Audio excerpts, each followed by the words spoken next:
सर्व समाज से लोग और ये बड़ी हर्ष की बात है कि नारी अस्मिता और स्वाभिमान के विषय पर आज यहाँ सर्व समाज के लोग बड़ी संख्या में उपस्थित हैं। आप सभी का मैं दिल से आभार व्यक्त करता हूँ, क्योंकि किसी भी आयोजन को आप हमें सफल करना है तो आप सभी की और आपके साथियों की, सभी संबंधियों की और परिवार की उपस्थिति बहुत ही अनिवार्य रहती है। तो सच्चाई है, बिना आपके कोई कार्यक्रम सफल हो ही नहीं सकता। जनता जनार्दन है, लोकतंत्र की आप ही शक्ति है। हम चाहे कितने भी बड़े आयोजन क्यों ना बन जाए, यदि आप नहीं हो हमारी कोई वैल्यू नहीं है। सच्चाई है, यदि हम यहाँ आपके सामने बैठे हैं तो आपने ही हमें यहाँ बिठाया है और आप ही हमें यहाँ से नीचे गिराने की ताकत भी रखते हुए हम गलत करते हैं और आपका अधिकार, क्योंकि हमारा अस्तित्व बनाने वाले भी आप भी, श्रेय आप भी जाता है और यदि हम गलत करते हैं तो हमारा विरोध करने का भी आपको पूरा पूरा अधिकार। दोस्तों, गुजरात से थके दिन में आपके बीच आया हूं, मैं इस प्रदेश के नागरिकों को इस तानाशाही से मुक्त करने आया। समझिए, मेरा व्यक्तिगत कोई लाभ नहीं है, लाभ होगा भी क्या? यहाँ से 1200 किलोमीटर दूर में रहता हूँ, छत्तीसगढ़ में मुझे क्या लाभ मिल जाएगा, मैं आज तक नहीं समझ पाया।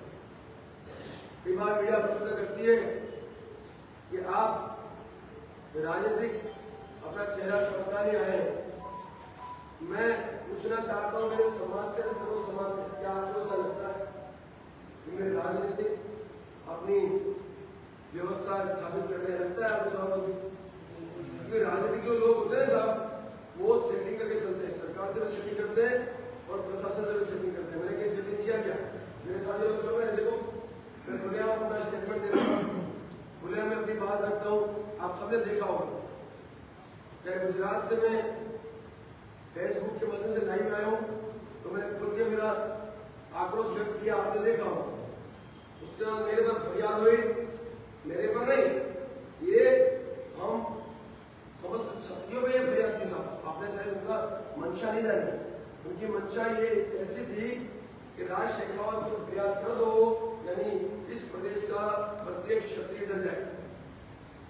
तो मुझे लगा कि ये गलत हो रहा है और यदि मेरा समाज इस फरियाद से थोड़ा बहुत भी परेशान होता है तो बहुत बड़ी असफलता होगी हमारे आयोजन के लिए। तो मैंने गिरफ्तारी देना सही समझा और आपने देखा कि मैं बिल्कुल बाय रोड चलकर यहाँ उपस्थित भी रहा और यहाँ के जो हमारे पदाधिकारी थी थे उनका मैं आभार व्यक्त करता हूँ। उन्होंने पूरा साथ सहयोग और समर्थन दिया और बड़ी संख्या में सभी कार्यकर्ताओं के साथ हमने गिरफ्तारी दी।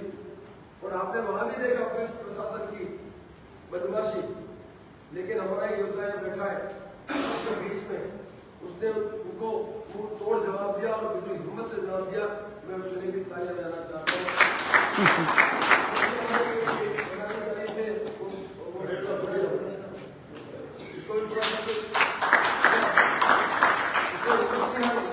सही था, पुलिस प्रशासन सत्ता का दुरुपयोग करने की कोशिश कर रहा है, बच्चों के बाद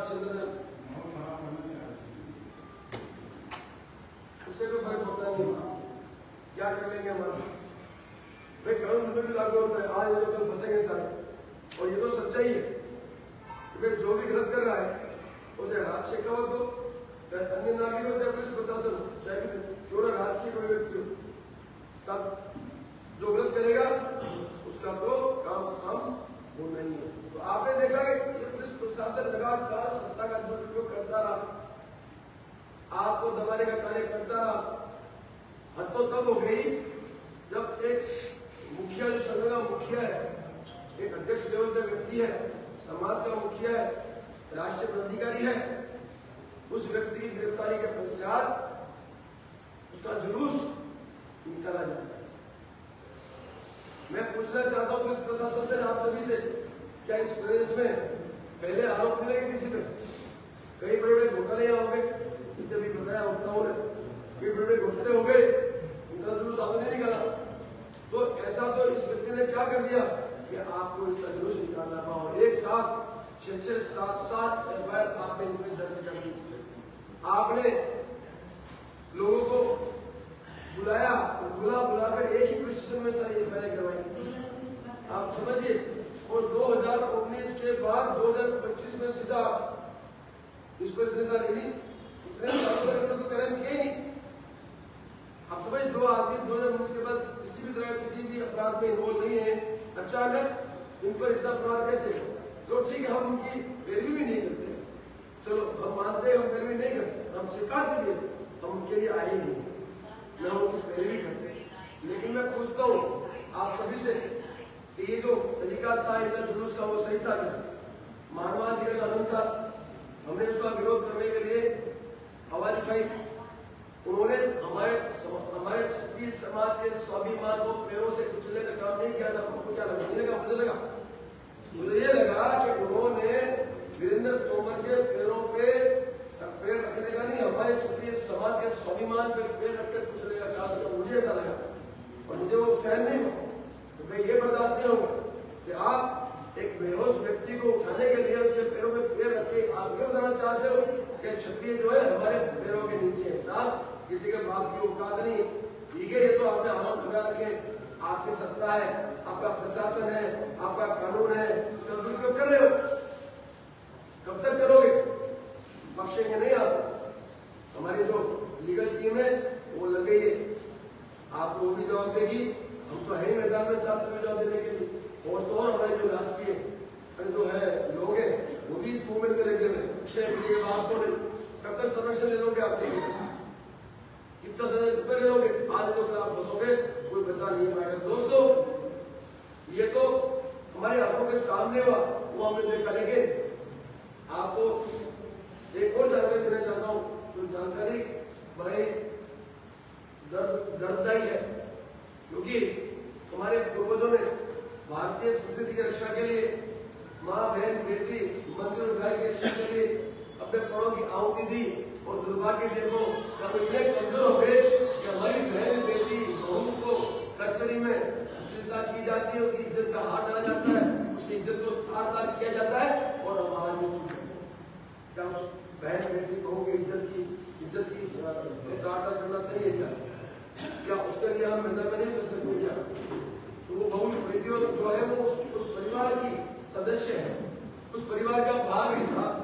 उसको कस्टडी में इन लोगों ने टॉर्चर भी किया और इज्जत से हाथ दिया। और तो और ब्लैंक पेपर में जो सीआई था वो सिग्नेचर करवाई। ये कई सारे पेज पर उस सीआई ने हस्ताक्षर करवाए, क्यों सब व्हाइट पेज पर क्यों करवाए? तो कहीं ना कहीं जो मानसिकता है वो बहुत ही निम्न स्तर की है। तो ये जो दोषी पुलिसकर्मी है उनको सजा नहीं दिलाएंगे, मिलनी चाहिए, सजा मिलनी चाहिए। भाई हमारा लोग दोषी पुलिसकर्मियों को लेके, बाकी पुलिस प्रशासन को हम विरोध नहीं कर रहे, ये मानसिकता है, क्योंकि वो लॉ और ऑर्डर को मेंटेन करते, लेकिन ये लॉ और ऑर्डर को तोड़ने वाले लोग हैं। और ऐसे प्रत्येक लॉ और ऑर्डर को तोड़ने वाले कर्मचारी के लिए ही हम 7 तारीख का आयोजन कर रहे हैं। जो अपने संविधान के दायरे में रहकर अपने दायित्व का निर्वहन करते हैं, उनसे हमें कोई विरोध नहीं है। जो संविधान के दायरे से ऊपर उठ के काम करना चाहते हैं, तो वो हमें उनके सामने खड़ा सबक आएंगे। और ये जो आयोजन है इस प्रदेश के नागरिकों के साथ भविष्य में तानाशाही ना हो, इसके लिए है। तो मैं आप सभी से आग्रह करता हूँ, निवेदन करता हूँ कि जो आयोजन है, इस आयोजन को सफल बनाने के लिए आप अपना योगदान दें। देखिए, प्रचार प्रसार के लिए एक तो प्रेस कॉन्फ्रेंस है जो हम लगातार करते हैं जिले स्तर पे। एक है सोशल मीडिया जो आपके हाथ में है, एक है सगे संबंधी मित्रों को व्यक्तिगत अपने करना चाहिए। हम आपको हो सकता नहीं हो सकता, क्या बोलते हैं ना भाई, जब मैं गुजरात से चल के गाँव घूम रहा हूँ, दोपहर का भोजन देखते हैं, रात को भोजन लेते हैं, आप लोग जाकर जाते हैं, फिर छूट के निकल जाते हैं। ये सारे लोग जो है बैठे, सभी एक 100% बात देने से रोज हम निकलते हैं, रोज यात्राएं करते हैं, किस लिए करते हैं? ताकि आप तक सत्य सरकार प्रशासन फंड करेगा, क्या करेगी? वो तो ऐसा मैसेज देंगे लोगों को कि हम कॉमन बंधुओं को समर्थन करने आए। मैं कहता हूं हम कॉमन बंधुओं को बेटी करने नहीं आए। मैं इस पर कर सकता हूँ, कॉमन बंधुओं ने कोई अपराध किया है तो सजा देने का काम न्यायपालिका करे, हाथ पे पकड़े हुए मीडिया ट्रायल कर रही है, पुलिस को सजा दे रहा है, तो न्यायपालिका बंद कर दे। क्या आप देश में न्यायपालिका काम न्यायपालिका करे। और मीडिया बंधुओं से भी मैंने आग्रह किया है, कर दे हमारे पैसा मामले से लेके आज तक में बहुत साल से कर रहे। मीडिया का विरोध नहीं करते हम, लेकिन कुछ एक चैनल ऐसे हैं उनके जो पत्रकार होते हैं महलीय, उनकी इतनी निम्न स्तर की मानसिकता है कि वो बिल्कुल इस परिवार के पीछे ही पड़ गए। तो उनके को भी हम मानहानि का दावा करके जवाब तो देंगे और आने वाले समय में सभी को जवाब दिया जाएगा। जिसको जो भाषा समझ में आती है उसको उसी भाषा में समझाने की पूरी तैयारी हम लोग करें। बख्शेंगे किसी के बाप को नहीं, लेकिन आपका साथ दूसरी बात आपको बता दूं, हो सकता है परमिशन ना दें, हो सकता है, ठीक है, हो सकता है परमिशन हो सकता है परमिशन मिलने के बाद भी ये आपको इस रायपुर जिले में बिजनेस से रोकने की पूरी चेष्टा करें। उस वक्त आप क्या करेंगे? उस वक्त आपको चक्का जाम कर देना है, जहां रोके वहीं बैठ जाना है, बैठ ही जाओ रोड, गाड़ियां कर दो बाहर रोड पे, बैठ जाओ चक्का जाम, जब तक न्याय नहीं मिलेगा रोड पूरे में कुछ भी हो जाए। और यदि आसपास में किसी शासक महोदय का घर हो तो फिर यहाँ से उठो या शासक महोदय के घर को घेर लो या विधायक महोदय, क्यों साहब सीधी सीधी बात है। सरकार को हमारा मैसेज यही पहुंचाएंगे, यदि आप 100, 200, 500, 1000 क्षत्रिय सांसद महोदय के घर को घेर लिया तो साहब आपका काम हो गया, दिल्ली में से पहुंच गया, तो सांसद दिल्ली पहुंच करेगा, ठीक है। और विधायक को घेरा तो कौन या विधानसभा जो गृह मंत्री है उनको करेगा, लेकिन आपका मैसेज पहुंच गया। ऐसा काम करना है, काम होना चाहिए, निर्णय होना चाहिए, ठीक है। ऐसे ही हम रोड ब्लॉक कर लेंगे, उसके बाद माहौल तैयार होगा, फिर वहां से हम लोग मूवमेंट करेंगे, हमें मांग पत्र आपको सबको भेज दूंगा, सभी मांग पत्र लेके चले, ठीक है। सीधे विधानसभा सांसद या विधायक का घुस जाए, हो सकता है, कोई बड़ा काम तो है नहीं, आराम से जा सकते हैं। इसके अलावा सपोज हमारी गिरफ्तारी लोग पहले ही कर रहे, हमें कार्यक्रम करने से रोके, ऐसे वक्त आपको 7 तारीख को सीधे अपने अपने विस्तार के विधायक को संसद में भेजना है। आपकी संख्या देखें, जो संख्या आप लेकर रायपुर आ रहे हो उसी संख्या को लेकर आपको जो भी आपके विधायक का सांसद है आपके विस्तार के विधानसभा लोकसभा के वहां घेराव करेंगे, बांट दो, 500 यहाँ जाए, 500 यहाँ घेर दो। और जब तक ये गिरफ्तारियां खत्म नहीं होती, जब तक हमें छोड़ते नहीं, जब तक आपकी न्याय की मांग नहीं, तब तक उनको आपको छोड़ना ये सांसद है, प्रशासन है, किसी भी व्यवस्था का निर्माण कर सकते हैं, साधन संसाधन उनके पास कुछ भी कर सकते हैं, दादाजी तो आप कर ही रहे हो सालों से, तो कुछ भी होता है, लेकिन आपको हिम्मत नहीं आनी है। और जैसे मैंने आपको बताया, जो भी मुखिया है उससे मैं आग्रह करता हूँ, इन सबको लेकर सांसद और विधायक महोदय का घर घेर लेना है, आपको वहीं घेर जाना है, कब तक न्याय हो सकता है, कर सकते हैं। और मैं आपको विश्वास देता हूँ कि इस टेका की गिरफ्तारी होती है तो साहब जेल में भी जाऊंगा, सर वहां भी मैं अपना आंदोलन चालू रखूंगा और अनंत त्याग दूंगा, मैं इनका त्याग करूंगा, ये मेरा तो मुझे ही नहीं मालूम, मैं क्या कर सकता जेल में, मेरा अनंत त्याग सकता हूँ, मैं अपनी जान को मैं जोखिम में डाल सकता हूँ, वो तो मैं क्या कर सकता हूँ, लेकिन न्याय जब तक नहीं मिलेगा तो मैं अनंत नहीं लूंगा, ये मेरा विश्वास, मेरा वादा है। और उस दिन सभी मामलों पे हम लोग न्याय लेके ही मैदान छोड़ेंगे, ये मेरा निर्णय हो। दूसरी बात है तो कहना चाहता हूँ, जो दोस्तों हमारे पूर्वज जब मैदान जंग में आते थे तो वो केसरिया झंडा अवश्य साथ में रखते थे, बताया ना आपको, केसरिया झंडा सदैव अपने पास रखते थे। और इस बार भी हमें केसरिया झंडा लेके ही मैदान में पहुंचना है, और केसरिया साफा भी आपको पहन के आना है, ताकि पूरा का पूरा मैदान केसरिया में लेके और हमें केसरिया झंडा लगाने के लिए हमें डंडे की भी आवश्यकता है, और यही डंडा अपनी रक्षा में भी काम आएगा। तो मेरा आग्रह है कि कमजोर मत लगना, क्योंकि साधन संसाधन हो सकता है प्रयोग करें आप नारी चार्ज भी करें, तो ऐसे वक्त संविधान ने भी आपको दिखाती है अपनी रक्षा को।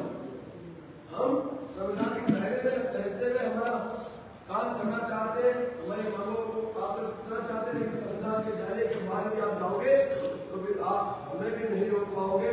हम भी बिल्कुल तैयारी के साथ वहां पे पहुंच रहे हैं और ये जरूरी है। जब हम मैदान में आ रहे हैं तो तैयारी के साथ होना है, खाली आप कैसे आ सकते हैं? मैं बिल्कुल नहीं कह मेरे से मेरे सबसे मेरा आग्रह है, बड़ी संख्या में आप पधारे और इस आयोजन को सफल बनाए। जैसा हमारा नम्र निवेदन है, आप है तो सफलता है, आप है तो शक्ति है और आप है तो सत्ता और सरकार है। बहुत बहुत शुक्रिया मिलेगा। अभी आपकी मीटिंग आ जाओ, प्रस्ताव करेंगे। मैं आपसे अनुरोध करना चाहती हूँ कि जो आपका पेज है उसको ना फॉलो करें, ताकि जो भी है ना रोज उसकी क्या है क्या नहीं है लेके अपडेट मिल जाएगी कि हमें क्या करना है, अगला कदम वो सब आपको बताया जाएगा। फेसबुक पर पेज है और उस पे ट्विटर पे